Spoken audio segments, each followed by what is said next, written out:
Bien-aimés dans le Seigneur, vous êtes branchés sur votre chaîne Sentinelle TV. Vous êtes live sur Sentinelle TV, bien-aimés dans le Seigneur, dans votre émission quotidienne qui passe chaque samedi avec le messager de la bonne nouvelle, le Proverbe 30 depuis Manchester en Angleterre. Que le Seigneur bénisse tout un chacun qui nous suive. Aujourd'hui, nous allons encore parler de la part de Dieu et Dieu va nous parler, Dieu va nous fortifier et quelqu'un va recevoir la grâce ou une révélation venant de la part de Dieu. Donc, pour ba oyo bazolanda biso na WhatsApp, nzamba pambola ba o balanda biso na Messenger, nzamba pambola ba o balanda biso na YouTube, to na Facebook, ba kotisa bandeko, ba partager pe émission parce que le lot toza sous na bino bobo meseni avec le messager Proverbe 30-30. Donc, shalom et panabino. Donc, émission na biso ebandi ndenge tolobaka oyaki na mokili okotika nini na sima mokili, réaction na yo, passage na yo, otiki nini na se ya mokili, otiki nini na se ya mokili, nde tobaki ba œuvre nde eloba, misala nde eloba, yango tolobaki. Alors, mutu na mutu ayebaka image nini okotika après koleka na se ya mokili oyo. Nde tobenga rango image nde makambo po likambo asika na sa mokili zate oya oleka okende mais otiki image nini. Alors aujourd'hui nous avons comme grand thème: sans la conscience l'homme devient comme une bête. Sans la conscience l'homme agit comme un animal. Sans la conscience l'homme perd ses repères. Mais avec la conscience, l'homme peut prendre les décisions à sauver son pays, à sauver sa patrie, à sauver aussi son âme. Parce que nous sommes dans l'évangile de Yoshua Yamashia, en direct de Manchester. Nous avons apambola bino nyonso bokoti, namoni bino bokoti koti ebele, bo partager parce que bande comme susu ba landa biso na sima bo like yango pe ekopesa sengo po bandeko oyo ba zali bongo na Facebook to na YouTube ba mona ke toujours ça musa mo akito. Alors vous allez koloba sur conscience. Le oyo kozanga conscience et comme si ba chrétien ba ndimi ebele ba komi bandoki pour ozanga conscience akende ko sambela akoma obimana pasteur akende ko sambela akoma koloka akende ko sambela akoma jaloux akende ko sambela akoma jalouse akende ko sambela ba fruit de l'esprit ezomona na te akende ko sambela azobongwa na te na pesi bino stumbo te na moni sœur nanga Christelle Longo akoti na moni Dacosta Luka koti na bato mususu vraiment ba kombo matimati nzambe nanga pambola bino bozala béni esika bozali. Donc conscience ya moto ezali très important na vie, toujours ba na vie ya prière, na vie ya bonzambe, na vie sentimentale, pe na vie ya patrie. Awa ngala kendaka na tous les côtés na banda l'évangile, na côté na patrie, na côté na vie sentimentale. Conscience est très important. Tokomona Néhémie, David, Moïse, bazali, trois grands serviteurs de Dieu qui ont marqué l'histoire de la Bible. Ils ont un dénominateur commun, l'amour du patrie. Mais tokomona siko ke David na Moïse bazali na likamoko conscience eko sa na bomo na bango. Soko tangi na Exode 2:11 ba Moïse devenu grand, il ira rendre visite à ses frères. Il s'est rendu compte que les Égyptiens maltraitaient ses frères et il s'est souvenu pourquoi le Seigneur l'avait sauvé des eaux. Il réagit. Moïse a commis mukolo. Bien qu'il est prince d'Égypte, mais conscience n'est l'accès que non, aza égyptien te, aza libongo hébreu, bazo nyokola bandeko na ye, bazo beta bango, conscience sali à réagir, à stopper les égyptiens ko beta, abomi même. Ici, je n'envoie pas des gens de devenir assassins, d'aller tuer, tout, mais je dis que conscience c'est faire révolter yo. Conscience c'est fongolo bongo. Conscience zong sela yo habitude na yo ya kala. Na Kinshasa na ebi bato belele razaki na Kinshasa, un bon chrétien asambelaka na malamu mwasi malamu mobali malamu banda koma na poto nzamba pambola ye conscience bunga akenda so église te na munoka pasteur asali mabe pasteur oui ba pasteur bazo sala ba aventure ba ali mais ba pasteur pe bazo te sa malamu solo ba ali. Pourquoi yozo landaka ba pasteur ba sala mabe mais ba pasteur bazo sala malamu, pourquoi tu vas pas les soutenir? Donc nous disons la conscience montre la grandeur d'une dame. Et voilà pourquoi la Bible nous déclare que le baptême est un engagement d'une bonne conscience. Sans la conscience, l'homme sera semblable à un animal. Et loko etindaka moto bokabwani bokeseni ya moto na animal eza conscience yo za na conscience nyama na conscience te yango moni nyama akosa couple na mama na ye nyama akobala leki na mwasi nyama kobota na ndeko na ye yo ko sala mote poza na conscience.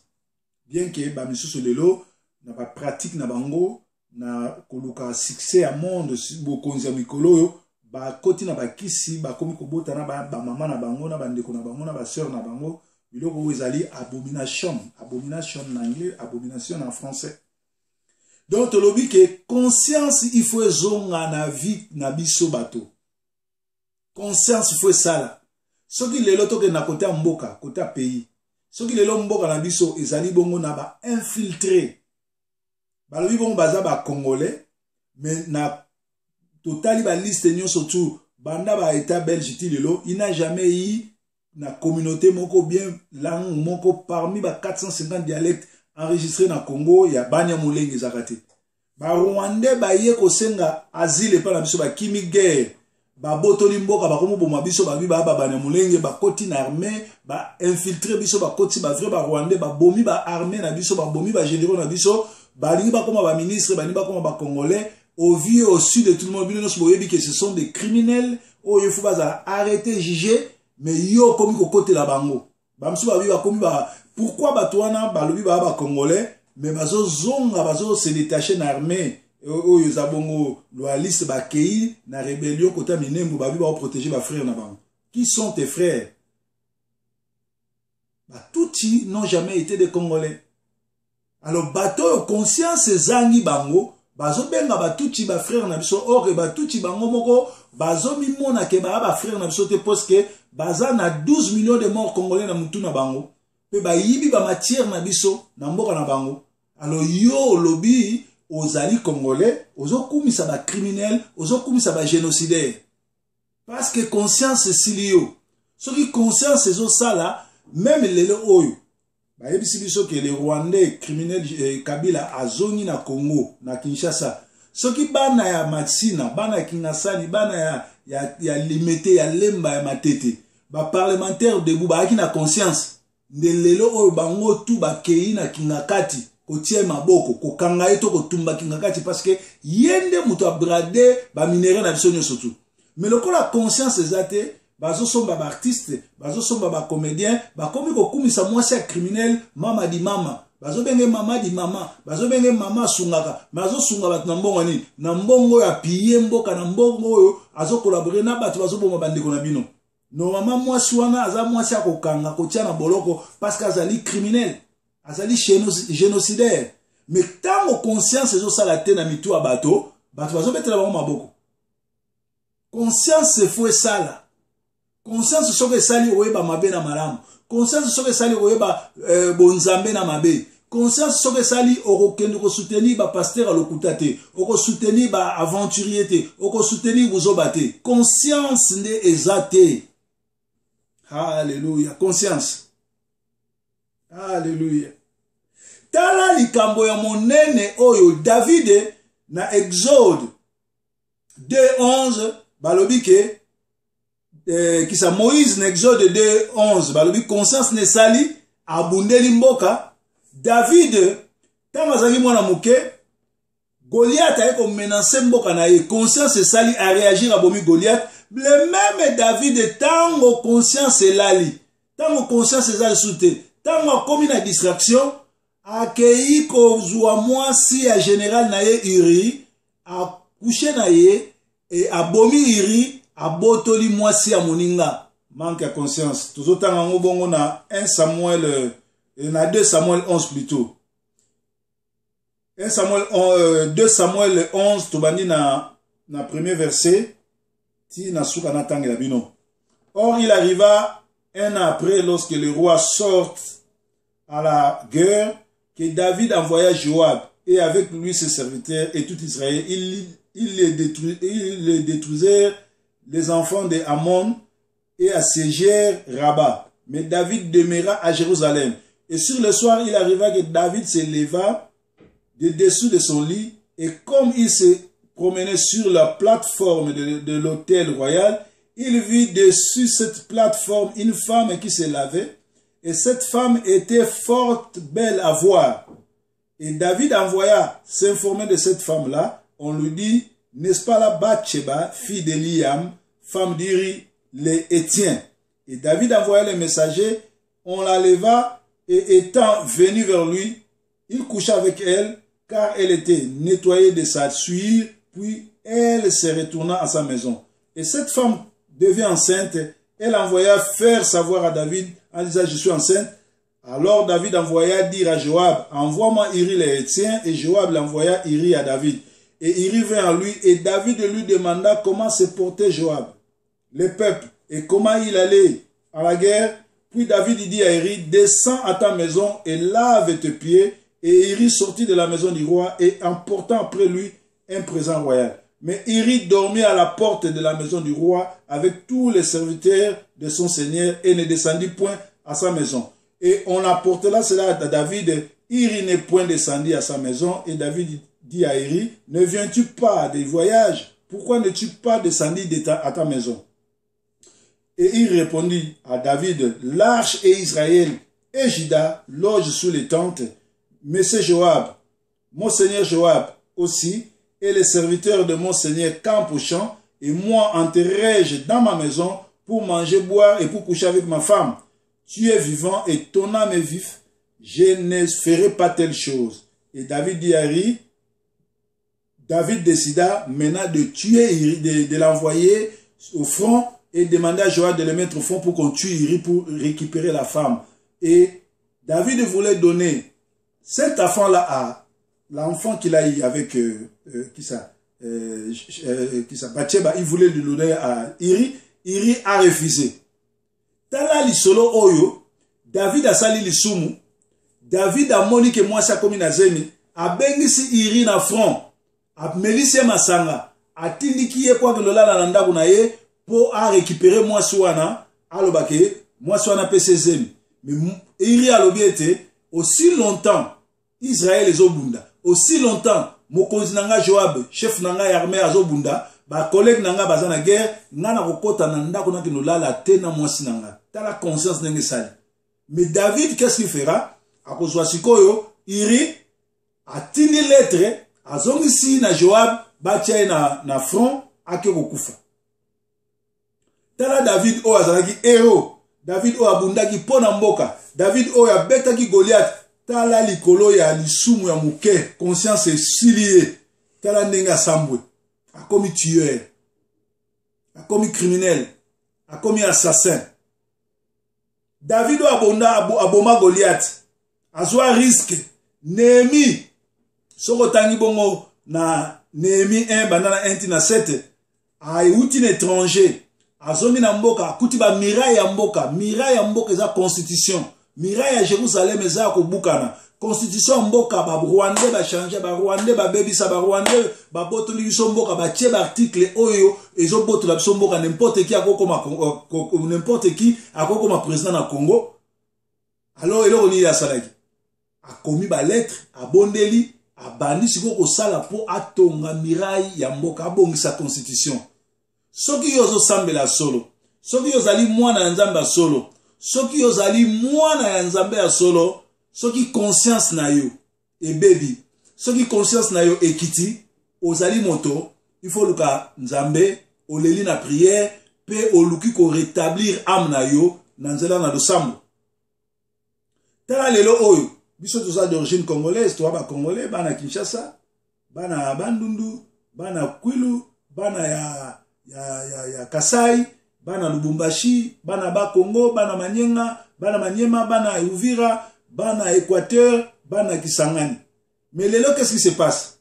Au moment na Congolais na munoko na ye, prière, prière, Congolais na munoko na ye, na sambelaka, Congolais na munoko na ye, na yebi nzambe, mais la vie privée na ye, au moment na ye, ki a vrai mupaka nona mukila mulayi. Au moment na ye, alobi aza, sambelaka, aza sœur en Christ, azali frère en Christ, azali sœur en Christ, tala ela telinaye, au moment na ke, azandumba numéro 00, pour ça, anzo tonane silate, ezo kendema ko tanga karabu. Alléluia. Ba égyptien, bazaki na boumbu. Bazali ko sojifié, ba na Israël.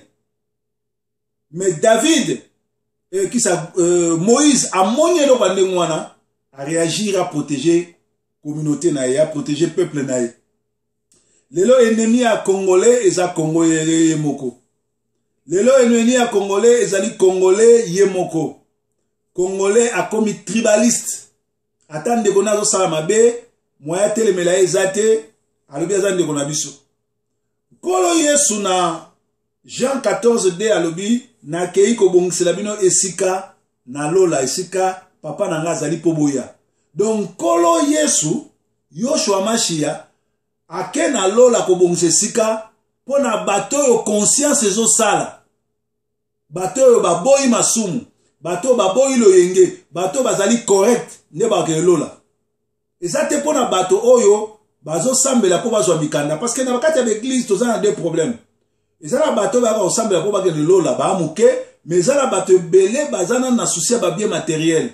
Azana na souci ya kolobela car, azana na souci ya kolobela bilamba, azana na souci ya kolobela mukanda, azana na souci ya kolobela nationalité, azana na souci ya kolobela ba bien ya mokili o eza éphémère. Oyo kosila nango ekotikala. Azana na susi wana. Azana na ba discussion. Mususu kuna waka mususu azobisanga, ah pasteur na monyo na bis. Ah yo après trende notamment na bis, bis ya bien te. Premier ministre bamboko azoya na musala na vélo, premier ministre mwana mondela botama mboka na bango. Azoya na vélo. Bazo mata bis, bis ya moyen ya transport commun. Mais yo sikoyo mwana pauvre moko boye nzamba sali yo grâce. Oye poto peut-être nanzela makolo tutia okomo obo ya bis. Ozo lingo kumba voiture wana permis te wana assurance te. Oza même intégrité na mboka bato. Molingo kumba voiture. Oza na assurance te peut-être oza pe na permis te, full te. Oza intégrité. Alors biloko wana yango ezo sala ke bato bat sakana na mboka na biso. Yango ezo sala ke bato ebele bazo sambela ba okota lola te. Yango ezo sala ke ba pasteur ebele bazo teya baza na onction te, baza pe na appel te, baza affermi te, donc bazo sala kaka groupe, y association de malfaiteurs, y association bato bazo ke no l'exatan, bako ke le chauffeur baba, mais bato wana baza formé te po bakota na lola. Yango la Bible zo ba maudit celui qui fait l'œuvre de Dieu avec négligence, car Dieu le punira. Alléluia. Alléluia. Ceux qui conscience est sali, au komi mobomineti David, ceux qui conscience est silio, okokoma mobomi lokola David, okokoma ko soutenir ba buzoba, okokoma ko protéger ba mater ya lokuta, okolanda ba pasteur ya lokuta, oko soutenir makama lokuta, okokoma fanakwiti, okokoma fanatique, okokoma fanakwiti. Alléluia. Même lelo oyo okomona batu oyo balobi bazo salela nzambe. Tala matière na bango. Mingi bakimia. Tant confinement bandaki ya batu tout ba pasteur tout bayaki na bayaki na internet. Bayaki na messenger, bayaki na WhatsApp, bayaki na Facebook oteya. Mais lelo oyo bakimi po mateya te. Ba msuba koma osala ekodime azui bana azo lekisa bango temps yo pasteur yo okoma mukambe ekodime parce que ça mateya te. Parce que tant ozo telema ozo ya liboso na bato, awa nazo leka bato wala nanga na YouTube, bazo la nanga na Facebook, bazola nanga un peu partout. Message yo, mokili mo mezola nanga. Donc à travers ndako nanga nde na vandi awa, nako toucher monde entier tous les 5 continents zola nanga. Donc funa za na iloko na zo salon. Funa za na connaissance na eliban. Mais soki na yeko beta masolo zanga tina, soki na yeko beta buzoba, bato ba yebi parole ba no muto yo aventurier. To zape. Mais heureusement, na yeko parler bino sur la conscience. Alléluia, na moni ndeko PDM. décoration à côté, nzamba pambola yo pendem décoration, place aux ali. Batu boni ba kufi nzamba beti bango na ba covid oyo. Mais yo zo comprendre kaka te. Ozo sale la nzambe avec négligence. Conscience sila yo. Conscience kufa. Na kini ba ebelaka yo intercesseur, intercesseuse. Oya na poto yo mutu aliboso ofinga ba pasteur. Oya na poto yo mutu aliboso akonyokola bato. Oya na poto na ndako no yambaka bato te. Alléluia. Silulu wa nzambi nzamba pambola.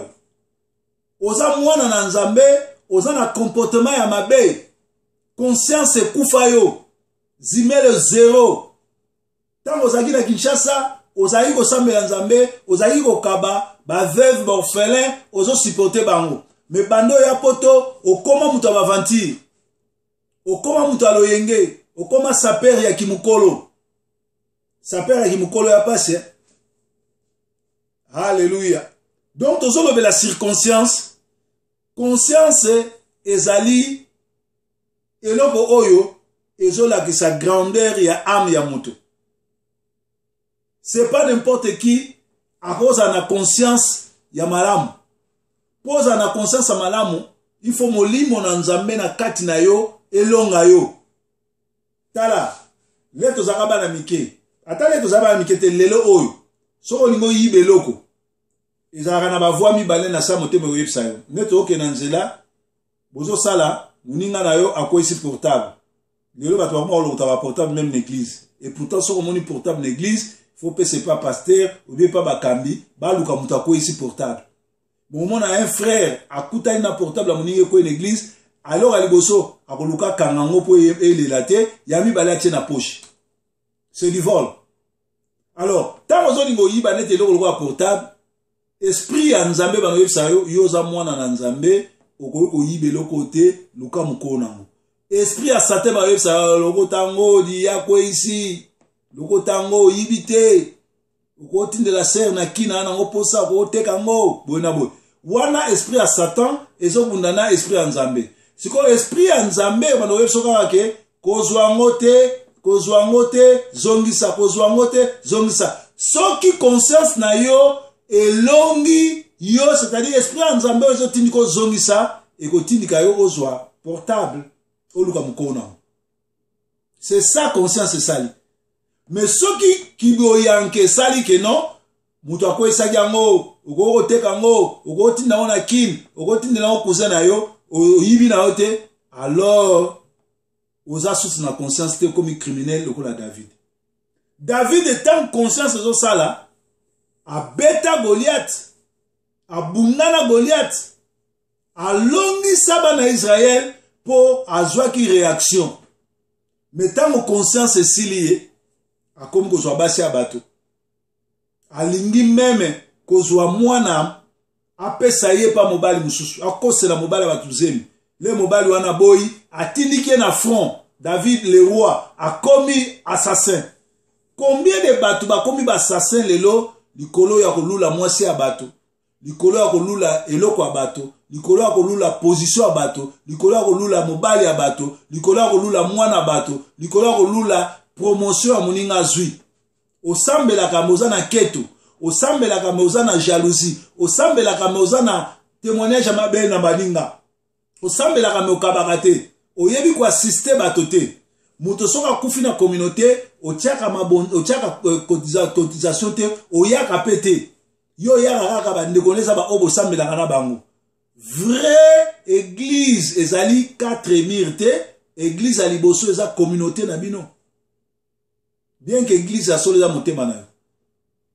Soki matanga eza na communauté yo zomona na te. Ebo mukolo yo okufa. Yo suka ndeni. C'est vrai, bato bakoya po bato wana baza na conscience ezo sala. Ba lokola yo te oponaka kabolaka. Bien aimé, to komi na ngonga oyo, pandémie oyo, ezo talisa biso ndenge nini mokili ezo ke na suka. Ezo talisa biso ndenge nini makambo ezo marcher bien te. Ezo talisa biso ndenge nini mwana na nzambe nyonso tu, il faut a yeba koyamba nzambe, ayeba kosalela nzambe, ayeba ko sala nyonso tu na makambo. Jacques 1, 22, mettez en pratique la parole et ne vous bornez pas à l'écouter. Batebele, bazoko se borner seulement, sorry, il y a qu'à écouter la parole. Mais ba pratique à rangote, ba tia kango en action, ba tia kango en exergue. Combien les bateaux, ba komi ba fanatique, ya ba faux ba pasteur, ba komi ba fanatique, ya ba faux serviteur, ba komi ba fanatique, ya ba faux bateau, ole ba zala ba fanatique, ya bale na musique, na mamanzambe fanatisme zakate.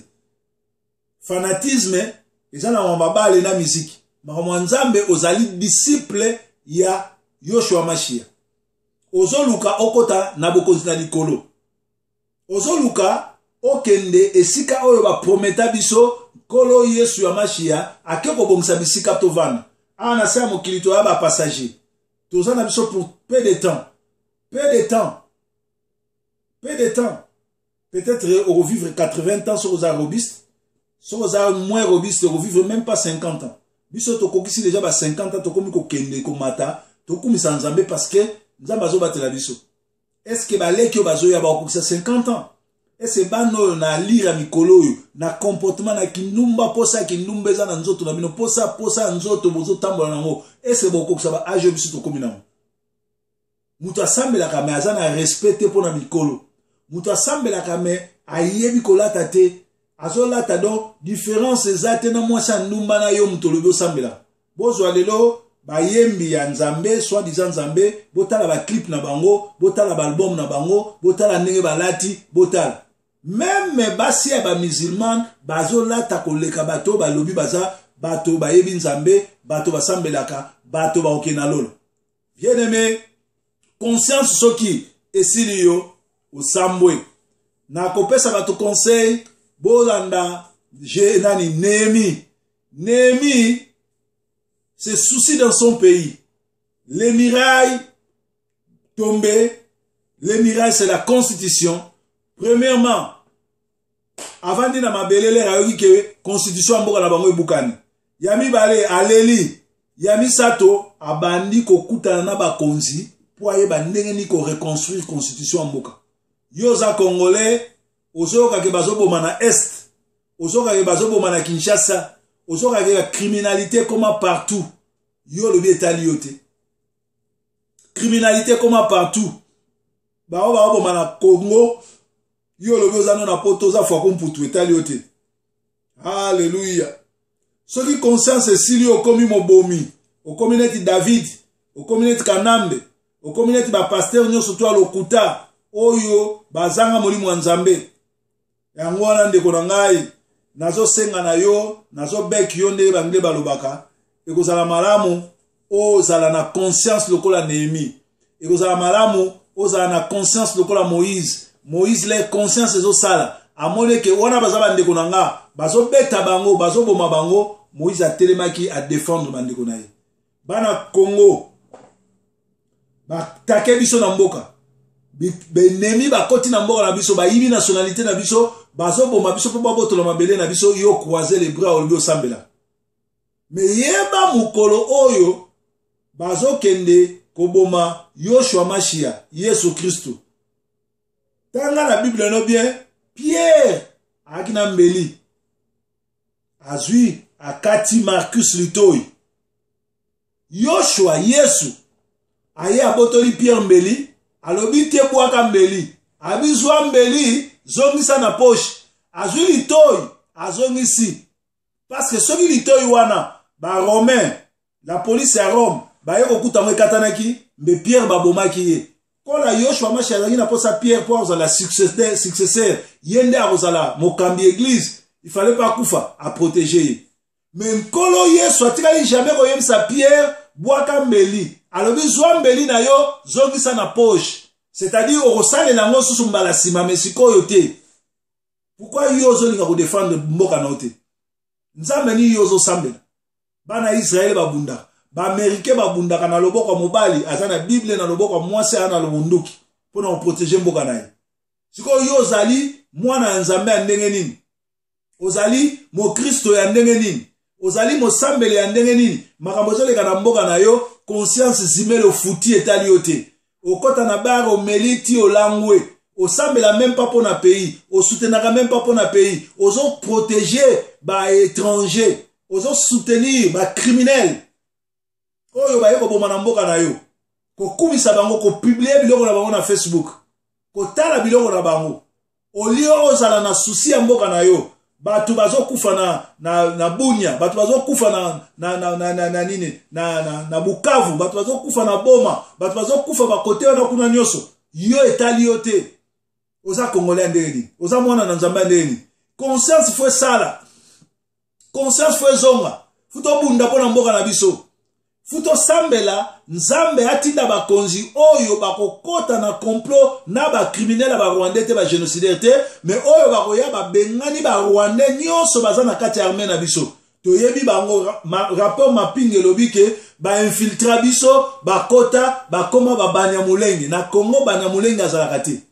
Congolais Banyamulenge azate Banyamulenge baza ba Rwandais alors Rwandais soka yé aseki nationalité il faut to identifier ndenge biso ba identifier biso na poto awa ozali anglais d'origine congolaise ba yebi mboka na yo ba yebi place outa ba yebi boy na boy biso pe futo sala bango ndenge wana bakoki koya te bakoma ba congolais bakoma ba président bakoma ba ministre bakoma ba député entre temps baza ko alimenter ba guerre na est ya Congo zo boma bato bien aimé conscience fwe sala bana Congo conscience fwe zonga ba pasteur bote ya évangile ya salut évangile ya salut e bandaka par évangile ya se défendre Yoshua Mashiach ayaki na Israël pona ko sauver ba juif ayaki nanu pona ba benga na ba romain yango moni ba romain ba bangaki Yesu bakansaka za révolutionnaire yango moni bana Israël mingi baboyaki Yesu bakansaki ke ye aye po libérer bango na occupation ya romain lokola koki yango te